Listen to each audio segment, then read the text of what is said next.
good morning students. Today we are starting with a new topic, composition and structure of atmosphere. Clear? Now you all are knowing this is earth. All the gases around it forms the outer layer of this sphere and that is known as atmosphere. Clear? Like we have studied about lithosphere, hydrosphere, and this is atmosphere. And all these three combine to form biosphere. Bio means life. ठीक है, हमें lithosphere earth surface पे जो life होती है वो भी चाहिए, life in water and life in air. Clear? और ये तीनों ही मिलके क्या बनाते हैं? बायोस्फीयर. पर्टिकुलर एक लाइफ के लिए आपको वाटर भी चाहिए, एयर भी चाहिए और रहने के लिए भी चाहिए. So all these are required and they form biosphere. तो आज हम लोग जो स्टार्ट करेंगे वो किस में करेंगे? Atmosphere. Clear? Now understand one thing. See, you all are knowing there is a gravitational force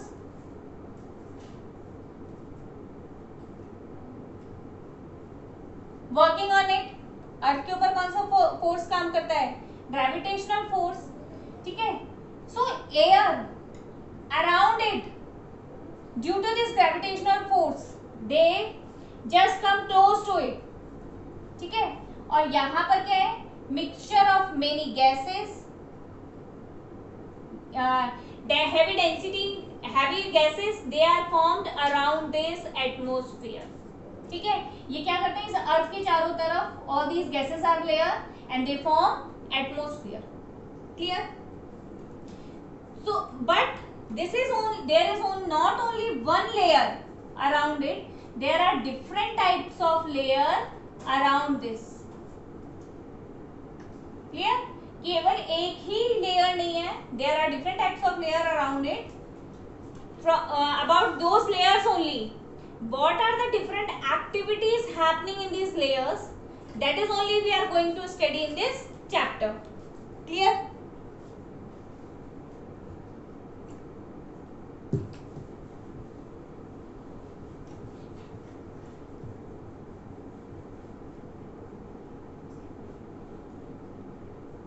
In 1992, I am talking about in 1992, Marshall and Nicolette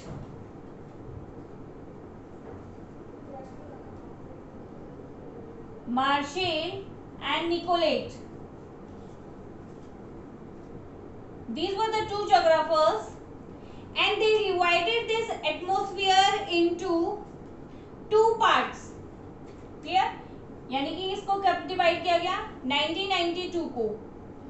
one is homosphere and another is heterosphere.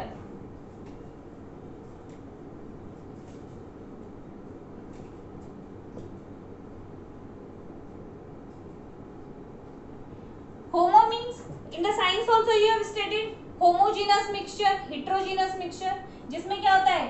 Same, that is homo, and we are having a different mixture, that is heterogeneous mixture. Clear?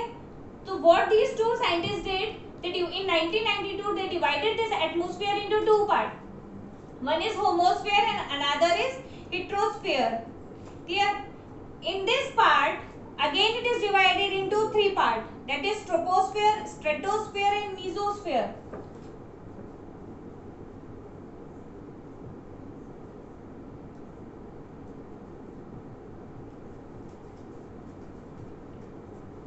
Mesosphere.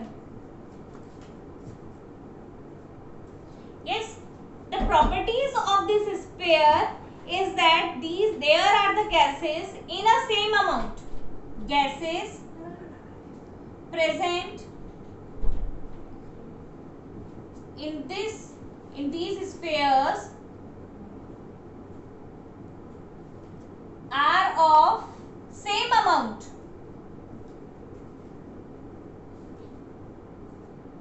ठीक है, जो gases इसमें present है वो करीब करीब कैसी हैं, एक ही अमाउंट में प्रेजेंट है. There is no big variation in the airs. ठीक है, yes, all these three layer are there. Here in heterosphere there are two types of layer. One is thermosphere and another is exosphere.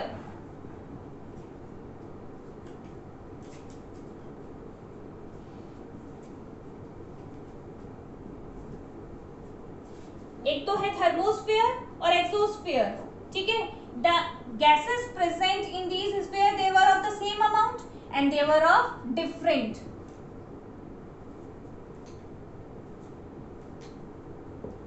इन दोनों spheres में जो gases present है वो different amount में है, लेकिन इन स्फीयर्स में क्या है, they are present in the equal amount, approximately equal amount. Clear? So who divided this? Marshall and Nicolet.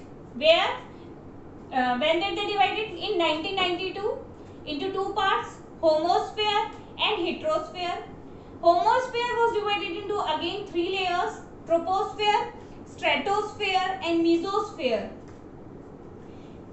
Heterosphere is divided into two: thermosphere and exosphere. Clear?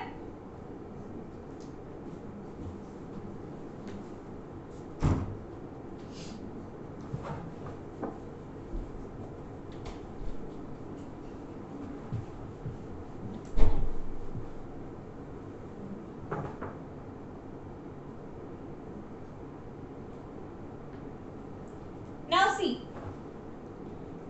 this is lithosphere.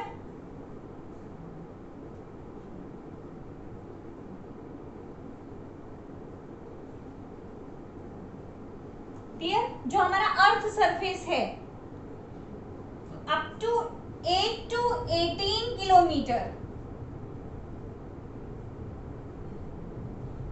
जैसे जैसे हम अर्थ के ऊपर जाएंगे, clear, तो क्या क्या देख रहे हैं, 8 to 18 kilometre we have troposphere.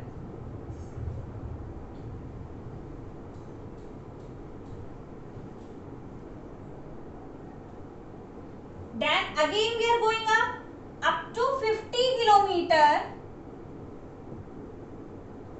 We have stratosphere.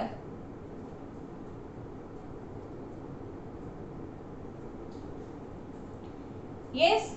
Then we reaches to 80 kilometer. Troposphere, stratosphere, mesosphere.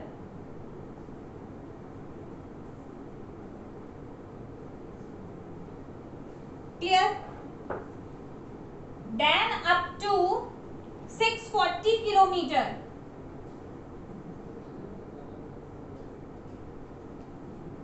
We have thermosphere.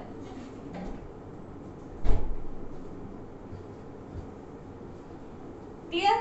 And then we reached up to 1000 kilometer. Clear? We have exosphere.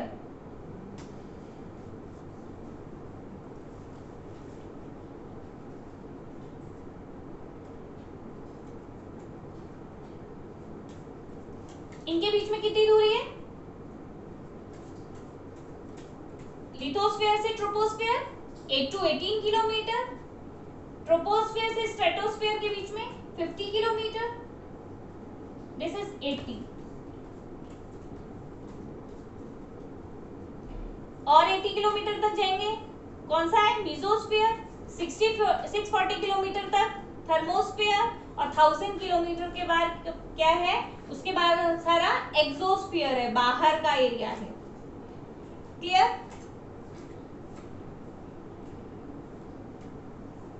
हाँ, इसके बाद आपको यूनिवर्स,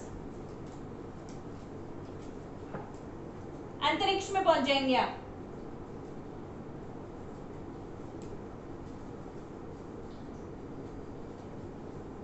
इसको दूसरा ionosphere भी कह लेते हैं. दूसरा नेम आइनोस्फीयर है. देखो इनके बीच में है ट्रोपोपॉज,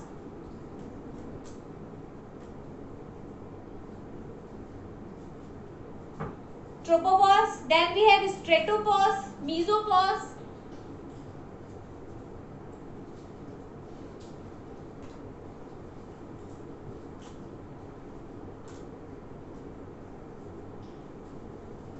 ionopause। ये जनरल स्ट्रक्चर है, आप इसको वीडियो को पॉज करके आपको क्या करना है, you have to make your notes clear. In this you have an objective type question also कि ये at what layer 50 when we go from lithosphere we reach to 50 kilometer which layer is there, ठीक है। तो ये आपको इसमें पता होना चाहिए।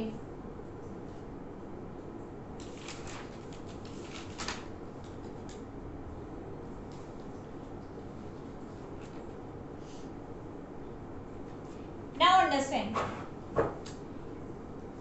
how this is done, ये डिफरेंस क्यों है, let us understand this।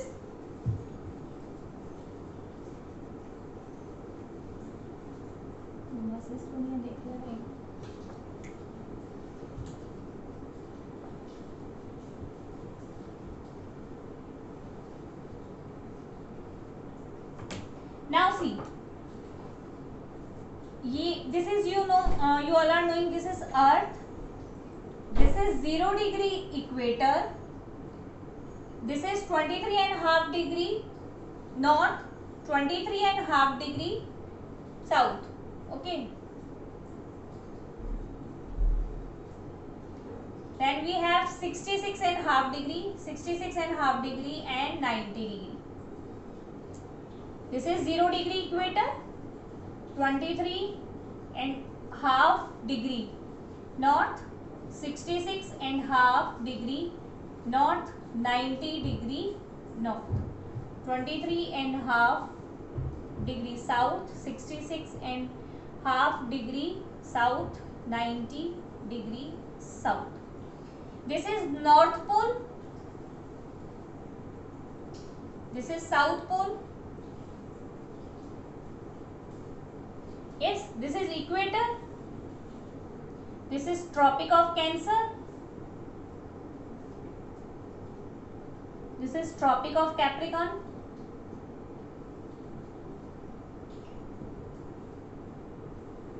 yes, this is Arctic Circle, this is Antarctic Circle, yes। अब देखिए सन इज हेयर,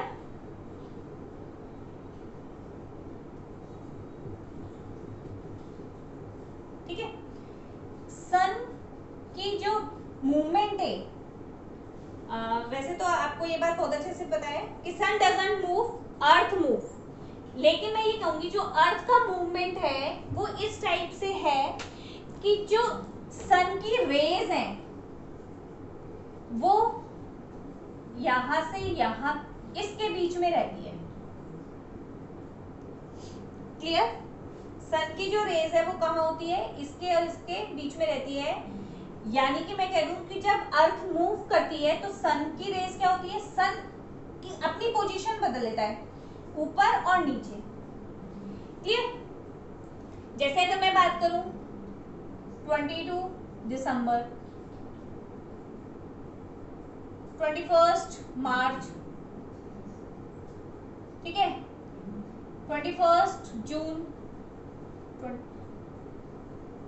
23 सितंबर, ये इस तरह से मूवमेंट हो रहा है,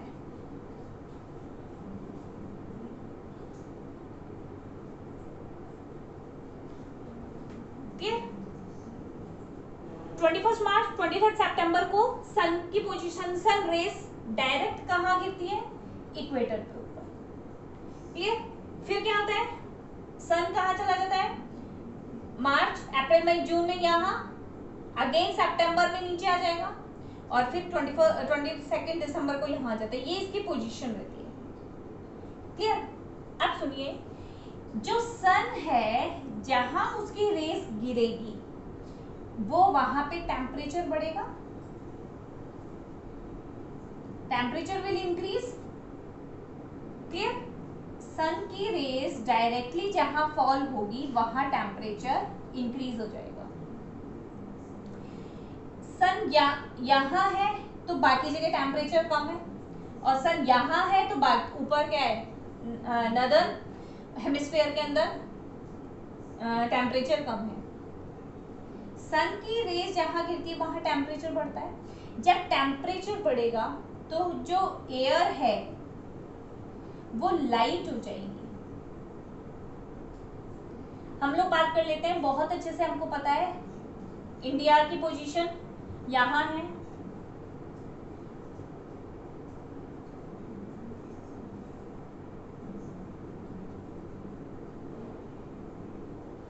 ठीक है, और ये आपको पता है ये राजस्थान की पोजीशन है, ऐसे ले लेते हैं इसको। राजस्थान का बस बांसवाड़ा में टच होता है, बांसवाड़ा को हाफ करता है, डूंगरपुर में टच होता है, तो ये यहाँ पे पोजीशन है। हमको पता है जून में बहुत ज्यादा क्या हो जाती है, गर्मी हो जाती है, वार्म टेम्परेचर होता है इस समय।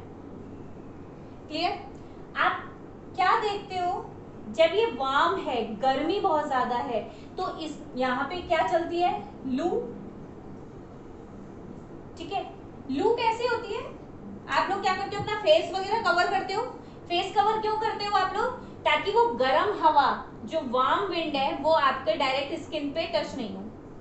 यानी कि वो विंड कैसी है, वार्म है, उसमें क्या प्रेजेंट नहीं है, मॉइस्चर। जब विंड वार्म होती है, गर्म होती है, तो क्या हो जाती है, लाइट, हल्की हो जाती है। कोई चीज जब हल्की होती है तो वो ऊपर उठती है। ठीक है, तो यहाँ पे क्या होगा, सन रेज यहाँ है तो यहाँ का टेम्परेचर ज्यादा है, टेम्परेचर ज्यादा है तो यहाँ की जो एयर है उसमें मॉइस्चर नहीं होगा, मॉइस्चर नहीं होगा तो वो लाइट हो जाएगी, हल्की होगी। भाई किसी चीज में पानी भर दोगे, आप स्पंज ले लिया आपने, स्पंज हल्का सा है, लेकिन जैसे आपने उसमें पानी डाला तो वो हैवी हो जाएगा, हैवी हो जाएगा तो थोड़ा नीचे आएगा। ठीक है, उसी तरह से एयर है, अभी इसमें मॉइस्चर नहीं है, मैं स्पंज को एयर मान लूं और मैं उसमें ड्रॉप ड्रॉप ड्रॉप ड्रॉप पानी डाल रही हूँ, ऊपर उठती जा रही है, वो उसमें पानी ऐड होता जा रहा है, पानी ऐड होता जा रहा है, एक लिमिट के बाद पानी नीचे गिरने लग जाता है। आप देखते हो स्पंज के नीचे से भी पानी निकलने लग जाता है। In the same way air, now it is warm, it is light in weight, having no moisturiser, it will rise up. हवा क्या होगी, हल्की होगी, ऊपर उठेगी। When it will rise up it will gain moisture, तब वो मॉइस्चर लेगी। ठीक है, तब क्या करेगी, मॉइस्चर लेगी, और जब ये मॉइस्चर लेगी तब ये क्या होगी, हैवी होगी। क्लियर? तो आपको पता है जब सन यहाँ, इसकी डायरेक्ट रेज यहाँ फॉल होगी तो क्या होगा, यहाँ पे वार्म टेम्परेचर होगा, लाइट होगी, और हवा क्या होगी, ऊपर उठेगी, लाइट हो जाएगी। एक चीज तो ये आपको पता है, यहाँ पे पोल्स पे ठंडा है, रहता है, ठंडा है, यानी कि यहाँ की जो एयर है इसमें क्या है, मॉइस्चर है, मॉइस्चर है तो हैवी होगी, हैवी होगी तो क्या होगा, ये ऊपर नहीं उठेगी, नीचे रहेगी। अब सन इनके बीच में रहता है, सन का जो मूवमेंट है मैंने आपको बता दिया, मूवमेंट कब कब होता है, जो सन का मूवमेंट है it is moving from in these latitudes only, ये इन्हीं लैटिट्यूड्स के बीच में मूव कर रहा है। तो जब सन इन्हीं लैटिट्यूड्स के बीच में मूव करेगा then what will happen, there light, the light air present in this region will become warm and will rise up, ऊपर उठेगी। Here sun does not move, sun पूरी तरह से नहीं जाएगा, जो रेज होंगी वो स्लांटिंग होगी, जो सन की जो रेज होगी वो कैसे होगी, स्लांटिंग होगी। जितनी स्लांटिंग होगी उतनी वहां पे हीट कम पहुंचेगी, जितनी स्लांटिंग होगी the rays they as much as they are slanting the heat will not receive that area, जब हीट रिसीव नहीं करेगा तो टेम्परेचर नहीं बढ़ेगा, टेम्परेचर नहीं बढ़ेगा तो एयर के अंदर एयर वार्म नहीं होगी, वार्म नहीं होगी तो ऊपर नहीं उठेगी। तो इसका मतलब जो पोल्स है हमारे, वहां पर टेम्परेचर कोल्ड है, एयर कैसी है, हैवी है, उसमें मॉइस्चर प्रेजेंट है, मॉइस्चर प्रेजेंट है तो वो ऊपर नहीं उठेगी और यहीं रहेगी। इसलिए जो हमारा ट्रोपोस्फेयर है यहाँ पे तो 18 किलोमीटर मिलता है। जो एयर का जो हम एटमॉस्फेयर पढ़ रहे हैं, जो यहाँ पे जो एयर प्रेजेंट है वो कितनी किलोमीटर की दूरी पर रहती है, 18 किलोमीटर पे। लेकिन पोल्स के ऊपर एयर का जो कवर है, जो ये एयर का जो बबल है जो ढका हुआ है जिससे, वहां पे 8 किलोमीटर है। इसलिए ट्रोपोस्फेयर में डिफरेंस दिखाई देता है। क्लियर?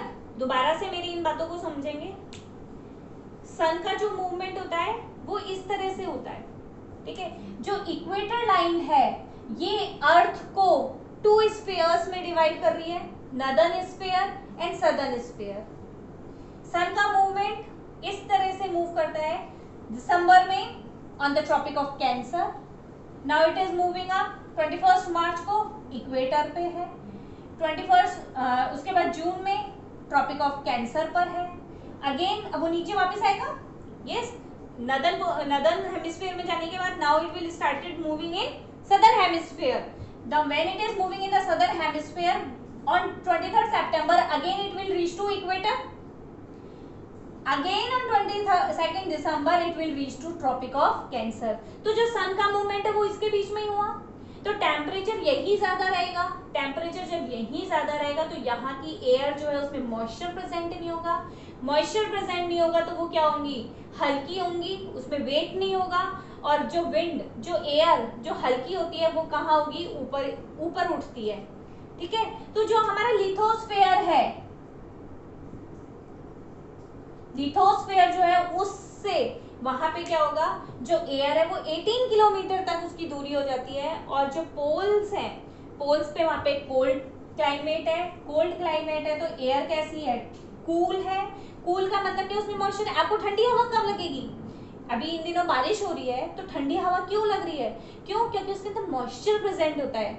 आपको आप ह्यूमिडिटी बोलते हो कि बहुत ज्यादा ह्यूमिडिटी है, ह्यूमिडिटी का मतलब है the amount of water present in the air, ठीक है। और अगर उसमें वाटर है तो क्या है, वो ऊपर नहीं उठेगी, नीचे आएगी, ठंडी ठंडी हवा नीचे चलती है और जो गर्म हवा होती है वो ऊपर उठ जाती है। तो यहाँ पर क्या होगा, जो एटमॉस्फेयर है, जो स्फीयर है, जो इसका जो बबल है, एयर बबल है, वो यहाँ पे तो 18 किलोमीटर तक की दूरी पर होता है और यहाँ पर कितनी किलोमीटर की दूरी पर है, 8 किलोमीटर की दूरी पर है। इसलिए वो डिफरेंस होता है यहाँ पे। क्लियर? हाँ, rest we will be studying in the next class. Now you can ask me the problems related to this topic.